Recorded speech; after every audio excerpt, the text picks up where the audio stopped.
Now, Matt, don't get up here with all that crying. You better talk. All right. First and foremost, I want to thank everyone for being here today.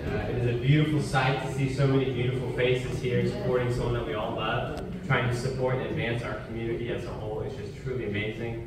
So I want to thank Ms. Christie for asking me to come here and be a part of this. It is truly an honor to be here. I would do anything I can to support Ms. Tonja in any way that I could, either now or then and at all times. So I'm really appreciative to be here today.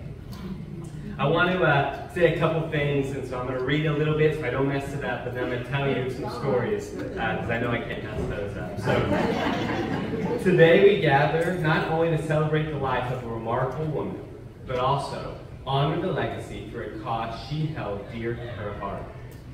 Ms. Tonja was more than just a name. She was a beacon of light in our community, a guiding force who touched the lives and continues to touch the lives of countless individuals. As we reflect on her life, we are reminded of her unwavering dedication to serving others.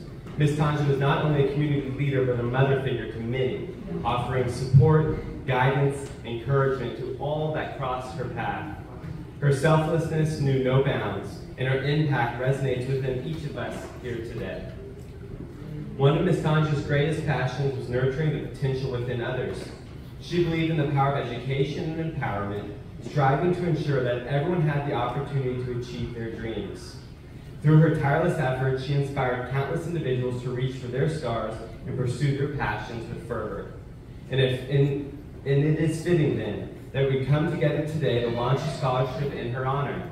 A scholarship that will continue her mission of empowering others to fulfill their potential. By investing in the education of future generations, we pay homage to Ms. Tonja, enduring legacy and ensure that her spirit lives on in the lives of those that she touched. When I first met Ms. Tonja, it was actually on Facebook. I was just in college, and I started to realize that there's a whole world out there that wasn't just me. It wasn't just Texas A&M, and it wasn't just campus. I started to realize that there's a whole world of people who make life possible. Ms. Tonja is the one who helped open my eyes to that. I remember going on Facebook when Facebook was the biggest thing, and it still kind of is, but I remember getting on Facebook and finding a community group all about this community in Bryan that I'd never heard of before. I wanted to learn as much as I could, and I saw this one lady that just kept posting and posting, and was willing to say the hard parts out loud. I remember direct messaging her and saying, "You don't know me, I know this is probably crazy, but I want to learn more. Is there any way that you'd be willing to tell me a little bit more?" So she took a risk and she said yes. She told me, "I'm going to meet you at my favorite restaurant. We're going to pop the ribs. We're going to sit at that front booth and we're going to have a meal. We're going to talk about what's going on." That meal quickly turned to a friendship that led to a tour through Castle Heights, going from door to door, meeting many, many families here today, because I wanted to know what was going on, and she was the only person who was willing to invest in me to help me learn. It was amazing. We went door to door, and I heard beautiful stories of families that have been there for generations. And the big complaint I kept hearing was, how is it still flooding? How has no one come in and taken the debris out of this flood zone so that our houses won't stop flooding? And I remember Ms. Tonja telling me that what's most important is we got to come together. We have to come together, otherwise we won't be able to solve anything. And so she invited to my very first city council meeting. We went to City of Bryan City Council meeting. There was a group of us there, and we wanted to know what their plan was. And I'm proud to say that although we weren't able to accomplish the full goals we wanted, Ms. Tonja was able to get it on people's radar. She was able to have a conversation started. She met a guy named Mike Sutherland, who continues to fight for this cause to this day. And it's all because of Ms. Tonja and her passion for others. But it didn't stop there. That's really only where it began. From that point forward, I knew I had a champion. I knew I had a backer. I knew I had someone who was going to talk to me straight about it, right? And so we started hosting programs on campus, and Ms. Tonja was asking, well, why aren't we doing these out in Castle Heights? Why aren't we bringing Castle Heights families to these programs? And it was like, that's a good question. We should probably do that. And so Ms. Tonja volunteered to do just that. I remember the first time she did that, she drove back and forth between Castle Heights 3 times in one day to help 3 different little kids get their eyes checked and get a free pair of glasses. Children that were not even family members, but she still took the time out of her day, spent her money on that gas, and made sure those little kids got those glasses. Ms. Tonja then told me that she wanted to be a homeowner, and that was something that she wanted more than anything in this world. And she asked me, what can we do to help other people who want to become homeowners? Me and Ms. Tonja partnered together. We created a home ownership platform that has been running for 5 years.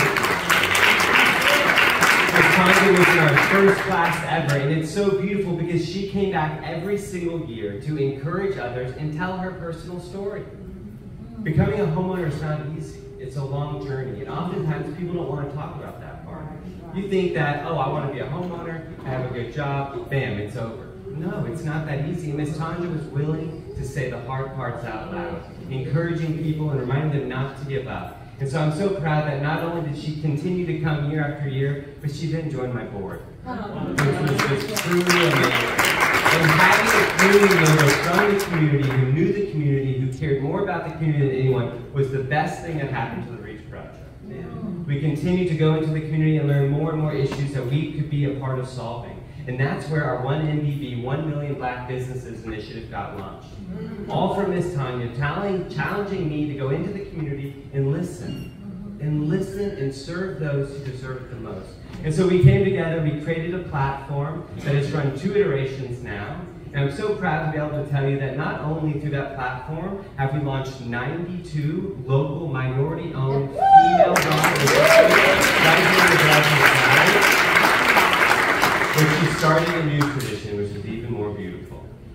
She helped launch the Reach Projects for the Culture Market, which is a Black History Month celebration that is not only designed to help celebrate Black History Month, but empower the entrepreneurs that we helped launch. We have hosted this program 2 years in a row, and the most beautiful thing is Ms. Tonja was there along with us this year. And why I know that? Ms. Tonja and her For the Culture Market had an impact on our local economy, bringing in $65,000 to our local economy, to local small businesses, through the program that she designed. One of the longest living lessons that she has instilled in me is to understand that working community is not always easy. It's not always clean. Sometimes people have disagreements and arguments that have nothing to do with what's going on in front of you, but everything that happened back in the neighborhood, maybe even 20, 30 years ago. I vividly remember when we were hosting our first For the Culture Market, we're about 10 days out.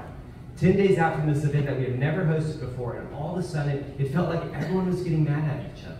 It felt like everyone was turning on each other, but really what Ms. Tonja taught me is everyone's just nervous.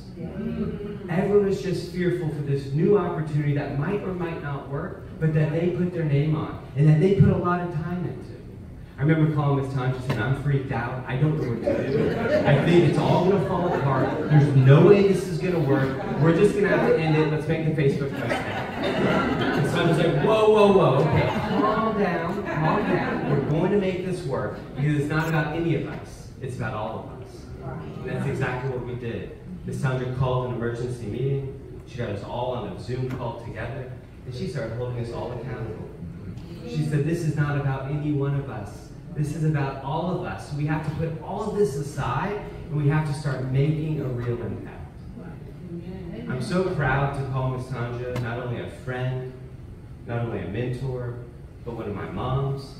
She is someone who will be with me for the rest of my life. And I know that she will be with you as well. So please help me continue to honor Ms. Tonja by supporting this scholarship. This is a wonderful way to not only honor her, but to celebrate her life and continue the work she did on a daily basis.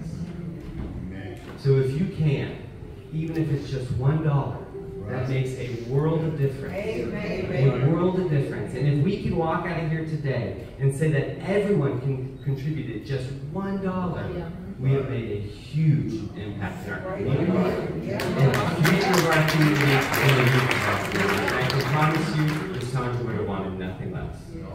So please consider giving if you haven't. Continue to support her legacy. Let's share this scholarship far and wide for many, many years to come.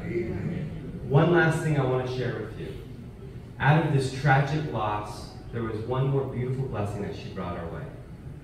Ms. Tonja inspired us to create an annual, which has now turned into a biannual mammogram clinic right here in Nebraska. We have already provided 73 screenings to uninsured individuals right here in our community. We have diagnosed 3 cases of breast cancer, and those families have been sent to Houston. They're at Indy Anderson, all expenses paid. And we have another opportunity coming up on April 20th to get screened free of charge. If you are 35, if you are a woman, if you are a man with a 35-year-old woman or above in your life, it is your duty to remind them to get checked. You get 1 free check a year through the REACH project. And we want to ensure that you use that every single year. We can avoid this tragedy by staying on top of this and using these resources. So please support each other. Please support your community. Share this mammogram clinic far and wide. We hope to do it quarterly moving forward, and it is completely in the honor and celebration of Ms. Tonja Moore. So please, let's combine together, let's support this scholarship, and let's end breast cancer in the breast. Thank you for allowing me to be a part of it.